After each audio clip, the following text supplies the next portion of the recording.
I wanted to make a short video showing off some of the mods that have been released for the Suikoden HD Remaster. There aren't many mods available at the moment, and it doesn't appear that too many people are aware of these mods, but there are some great mods worth checking out, and I wanted to try and bring some attention to them.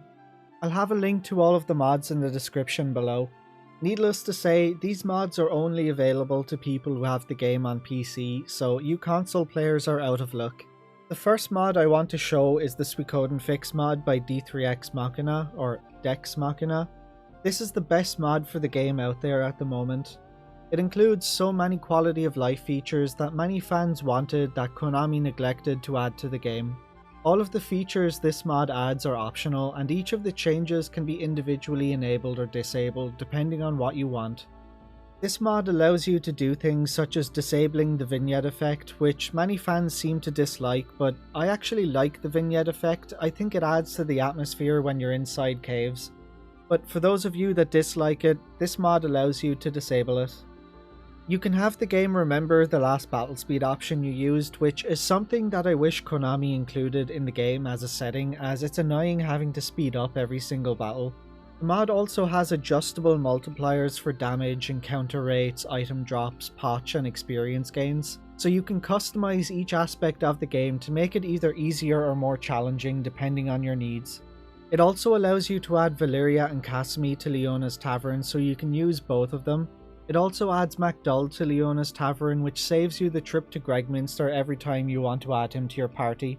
I don't mind the trip to Gregminster, but a lot of people don't like the trek, so this is a great option for those that hate running back and forth. The mod also allows you to make Richmond's investigations instantaneous, so there's no longer a need to wait 10 minutes for each investigation. This is very useful for PC players. Normally, if you start an investigation, you have to have the game as your active window for the investigation to take place. You can't tab out of the game to do other things for 10 minutes while waiting for Richmond to finish, because if you tab out, the investigation doesn't track. I found that out the hard way and I thought it was quite annoying, so this function in the mod is a massive time saver. It also allows you to have rare finds permanently in stock at every shop. This is very useful. The mod also has a work in progress feature that's not advertised on the mod page. You can activate Classic Mode, which basically restores the visuals from the PlayStation 1 versions of the game. It's a work in progress and many assets haven't been implemented yet, so you may encounter many issues in Classic Mode right now. If you want to install this mod, you first have to download BepInEx 6 for the mod to work. Just click on here, and once you have it downloaded, you need to extract it to your games folder. If you don't know where the folder is, just open up Steam, right-click on Suikoden, Manage, Browse Local Files, and that will open up the Suikoden folder. Extract the contents of the BepInEx zip file to the Suikoden folder. Now you can download the mod itself, which you'll extract into BepInEx plugins. Then you simply boot up the game as normal, which will open a separate window alongside the game. Don't worry about that, that's required for the mod. Let it create a config file and then close the game. Once that's done, you can find the config file in the BepInEx config folder. It'll be called d3xmachina.suikoden_fix.cfg. You can open it up with Notepad. If you're not well versed in modding and you don't know what any of what you see in here means, don't worry, it's fairly straightforward. False means a feature is disabled. So for anything you want to enable, simply replace the word false with true. For example, if I press Ctrl F and type Richmond, you can see here for Richmond's investigations I have it set to true, which means he'll complete his investigations instantly. And if you ever want to disable anything, just replace the word true with false. Or if there's a multiplier, which are all set to 1 by default, as 1 is the base value, simply increase or decrease this number to customize it to your liking. If I wanted to double experience gain, I'd simply replace the 1 with a 2. Or if I wanted to rock it up to level 99, I could simply replace it with 100. It might require some tinkering to find the levels you want for each setting, but each setting in the config file gives you a fairly straightforward description of what it does. The Suikoden Fix is a fantastic mod for those looking for some more quality of life improvements to the game, as well as for those who want a bigger challenge and thought hard mode wasn't hard enough. I highly recommend the Suikoden Fix mod. Next, I want to show a few mods by Faustspark, who has been doing an incredible job with the mods he's been making. Everybody's favourite glitch is back thanks to the True Matilda Glitch Restoration mod by Faustspark. This mod allows you to freely pass through the border just as you could in the original game, allowing you to recruit Humphrey and Futch early as well as getting ridiculously overpowered and overleveled.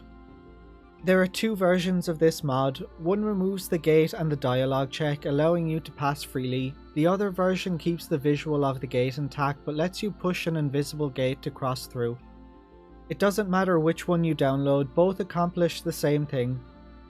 In order for this mod to work, you'll first need to download the Unity Player CRC Check Bypass mod by N5.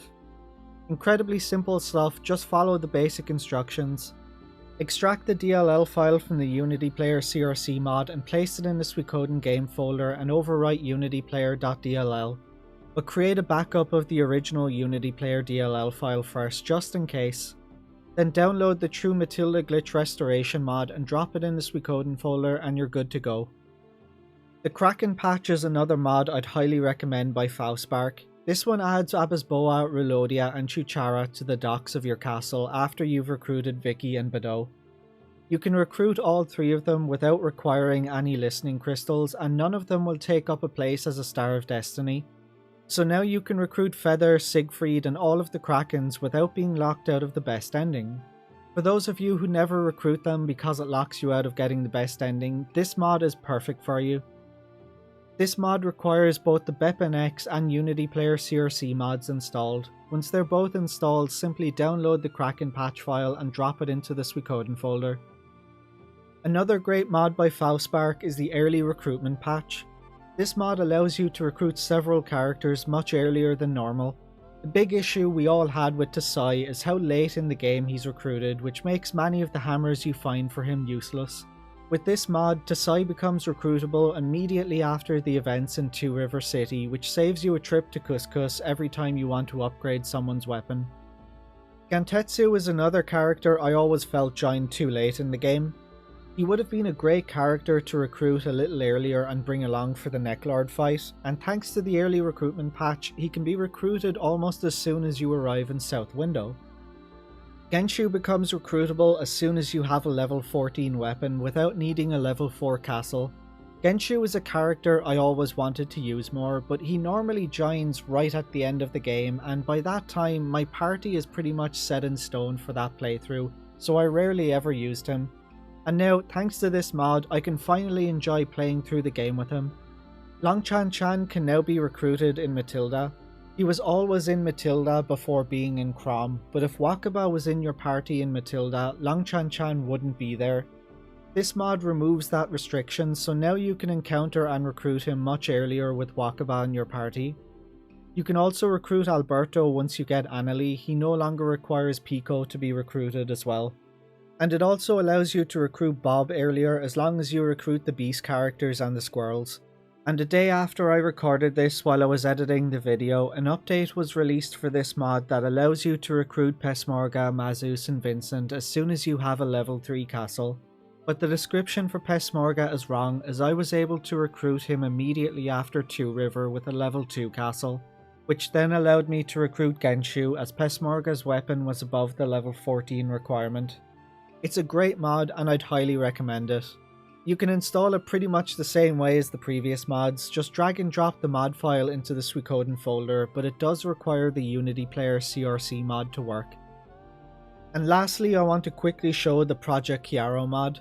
This is the second most popular mod on the site. This might appeal to some of you, but this is not my thing at all. The beautiful 2D character sprites have been smoothened to the point where they've lost all of their detail, charm and unique feel. I think this ruins pixel art. Why anybody would want to use this or how anybody could enjoy doing this to pixel art is beyond me, but evidently many people do enjoy it, so each to their own. If this is your thing, go give it a download. There's also some smaller mods like alternate portraits and open paths, which removes the boulders in the Tinto mine just inside the entrance. As I said earlier, I'll have links to all of the mods in the description. There's not many mods out at the moment, but there are some really good ones that are worth checking out. By the way, ignore every mod uploaded by Genso Patch. The remove NPC Radit item shop and remove Muse Matilda gate mods that he has uploaded, they don't work. The guy who uploaded them simply deleted the NPC and the gate, but the dialogue checks are still in place, so you can't go up the stairs in the shop or cross the border. I'm not sure why those broken mods are even allowed to be uploaded. Anyway, that's it for this video. I just want to give a big thank you to Dex Machina and Fauspark for the wonderful work they've been doing with the mods. Be sure to check out their mods and have fun with them, and if you need any help installing them or tinkering with the settings, feel free to ask and I'll do my best to help out. Thanks for watching guys, and I'll catch you on the next one.